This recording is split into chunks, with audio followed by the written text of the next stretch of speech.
Hi everyone. So some of you really liked my video about my record collection last time around, so I thought it would be fun today to talk a little bit about my 7 inches, since I'm pretty sure I have most of those here in Finland. Of course, this isn't all of them. This is just a collection of some of the ones I picked out that I thought it could be fun to talk about. And the first one we have here is a split with Bridge and Tunnel and Young Livers, two really awesome bands who I don't listen to enough. And this is on like a tan kind of marbled vinyl, and it's good. It's really good, actually. I used to really be into collecting 7s, like that was sort of what I did more than LPs, but then I don't know what happened. And then this Broadway Calls and Teenage Bottle Rocket split, these are two of my absolute favorite bands of all time, so naturally when they would do a split I would be excited about it. I love Broadway Calls, actually. Of course I love Teenage Bottle Rocket too, but I would definitely say Broadway Calls is up there for me as far as like one of the favorite bands ever. Oh no, they're falling. Now this 7-inch I actually have a really funny story about, because I couldn't find it anywhere in Finland, and then a really good friend of mine from here in Bore went to the UK and found this for me, and I was just so happy and so surprised because he didn't tell me he had gotten it for me, and it came in the mail to my workplace, and I was like, oh my god. But similarly with Broadway Calls, Cobra Skulls is easily one of my favorite bands of all time, so I had to have this. I have everything, literally everything else they've put out on vinyl, and this was the only thing that was missing. And Devin just got married, so congratulations, dude. Yeah, and this is another really good split with the Dopamines and Dear Landlord. This was this one. Just really, really good. A Little Left is a good song. It's probably my favorite on here. This came out like right when I moved to Finland, I think, if I remember correctly. And for some reason I couldn't get it sent here. Phew! I couldn't get it sent here, so I had to have it sent to my mom, and then she sent it to me a long time after, so I had to deal with this digitally for a while, but I have it now, so I'm happy. I'm really, really proud of my Get Up Kids and Braid 7-inch collections. They're probably the things I've invested the most on, and it's like, to my knowledge, they might have reissued some of the Get Up Kids 7 inches. I know they've reissued the Braid ones, but it's just, I'm really proud to have these, because the Get Up Kids are such an important band for me, and like the fact that I have the original pressings of these is it's like huge. So this was Woodson, by the way, if I remember correctly. Yes, this was Woodson. And so, the International Superheroes of Hardcore was this fake straight edge band comprised of the members of New Found Glory. And it's actually one of my favorite straight edge bands, even though it's a humor band. And this was the Harry Potter Hardcore 7-inch, and I highly recommend it because it's awesome. I highly recommend their the full-length album they did for the ISHC. I have it. It's just in America still, but this is really awesome. And this was Tip of the Iceberg from New Found Glory, where they did a bunch of covers, like No Reason Why from Gorilla Biscuits, and then I think they did didn't they do a Lifetime cover as well on the actual CD? They did more. This just has 3 songs on it. Yeah. So, but this is fun too. I really liked when New Found Glory tried to play around a bit. Like, it was a similar time as this International Superheroes of Hardcore thing, and it was just fun.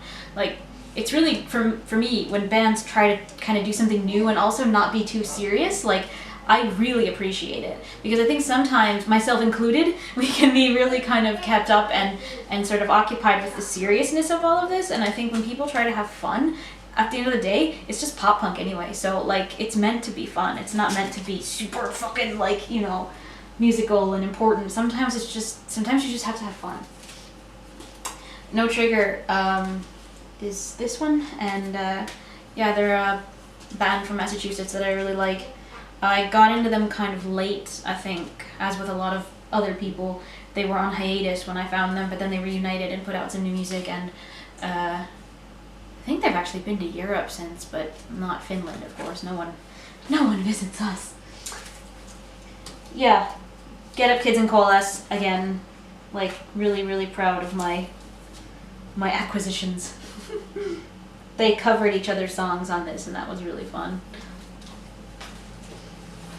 These are all falling down. I don't want them to. Another Get Up Kids 7. This, if I remember correctly... Oh my god, I can't read what this is. Oh, Newfound Mass, I guess? Yeah.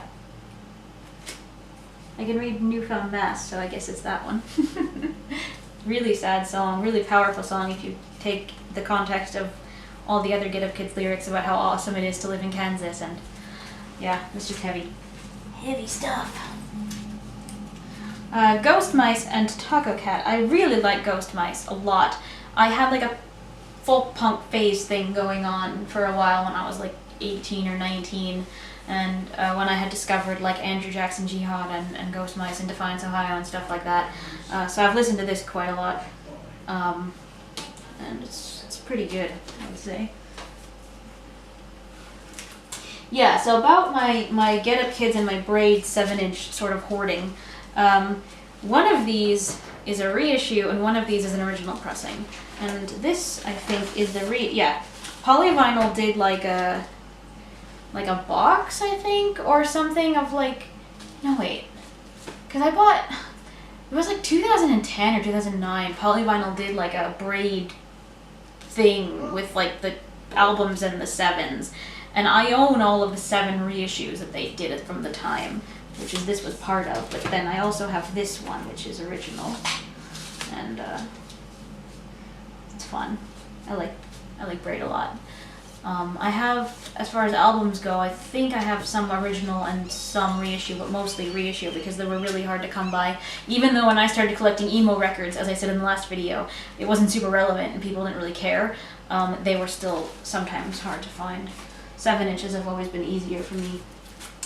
Swellers, again, of course. But this has Montreal Screwjob on it, which is A, a really good reference, but B, a really good song. Which I don't think gets enough attention because it was only on this 7-inch and not like on an album or anything. But it's one of my favorite Sweller songs, actually. I have this thing, really, where like a lot of my favorite songs by a lot of bands are B-sides.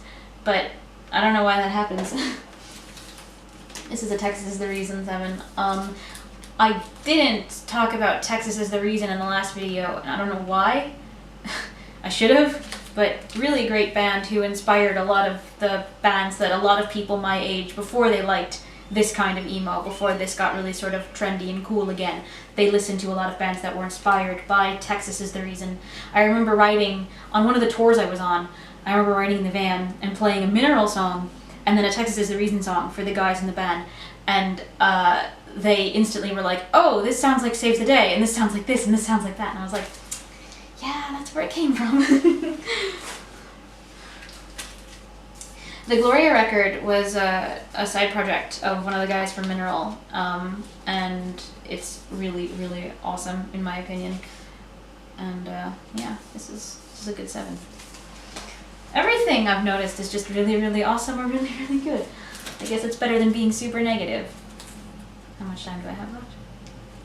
Alright, cool. Well, this is one of my prized possessions. This is the Gloria 7-inch from Mineral, and Gloria is actually my favorite song of all time, so when I was able to pick this up from someone who was selling away some of the record collection, it was really sort of, well, it meant a lot, and it still means a lot. This song is like, it's just really important to me. It always has been. It was the first emo song I ever heard, and it really fucking hit me, and it always sort of stuck with me. So for me, it's sort of the epitome of what emo is and what emo can be, and the feelings it can evoke within you. So I love this. If my house was on fire right now, I'd grab this and my kid and I'd run.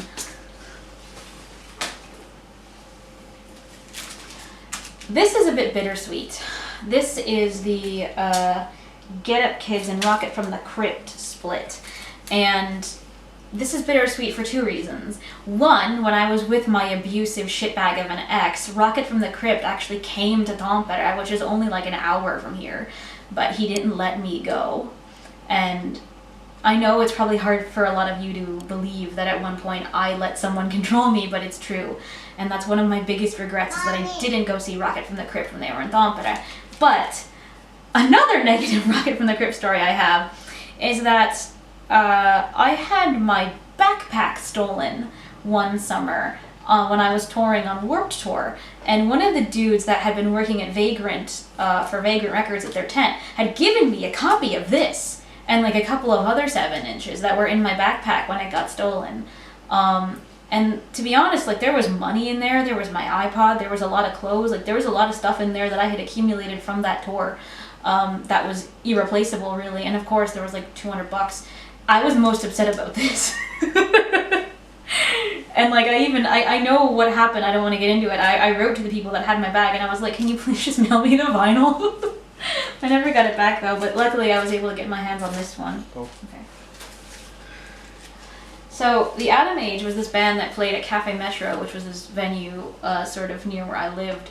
When was that? That was 2009, I think. I don't remember. They were cool though. And I picked this up, and I liked it. And this is a split they did with the Queers.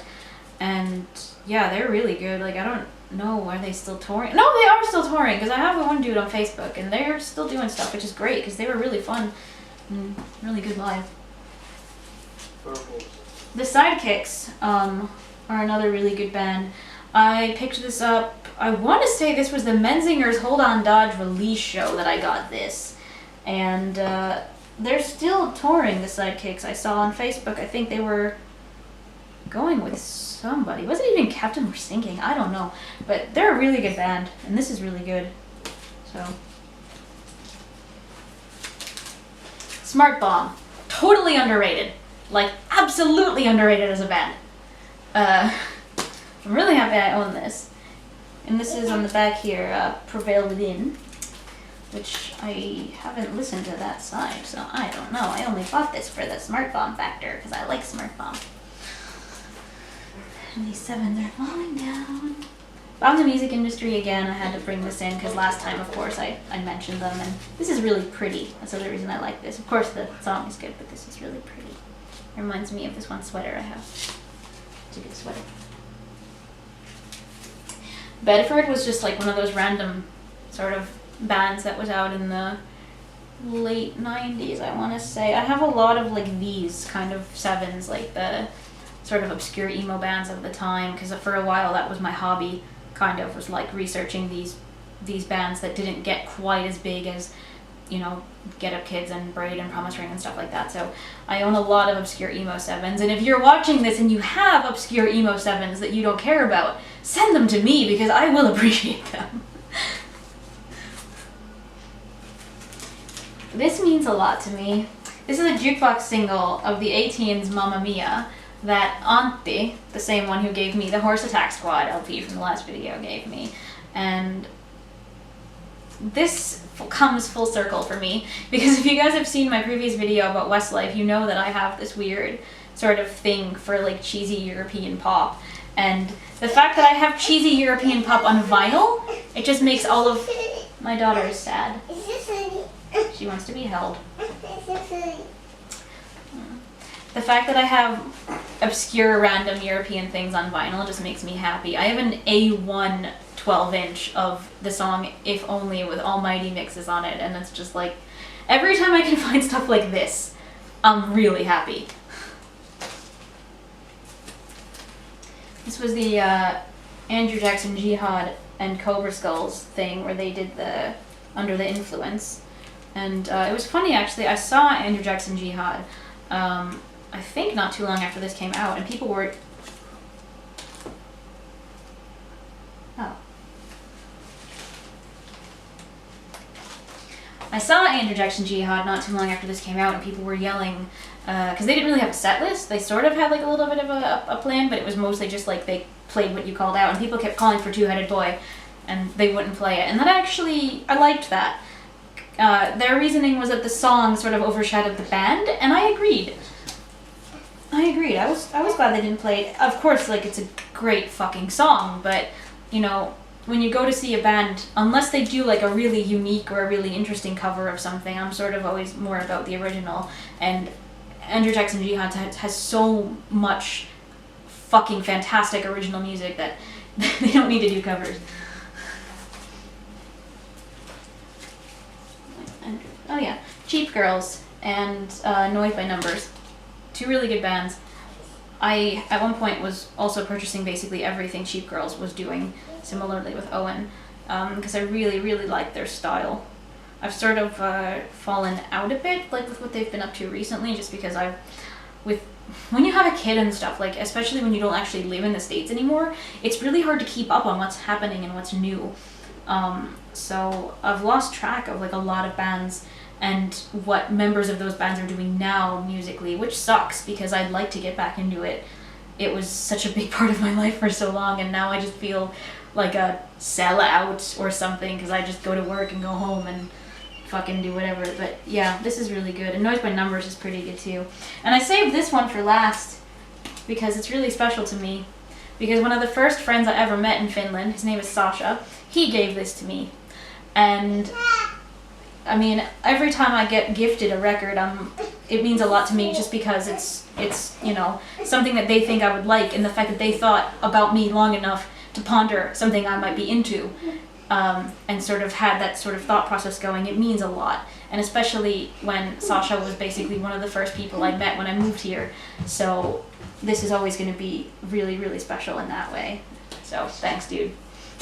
So yeah, those are those 7 inches. I could do more, but as you've noticed, I'm really shitty about talking about my records. Everything has a story, and everything has a purpose, and hey, come here. Hey, come here.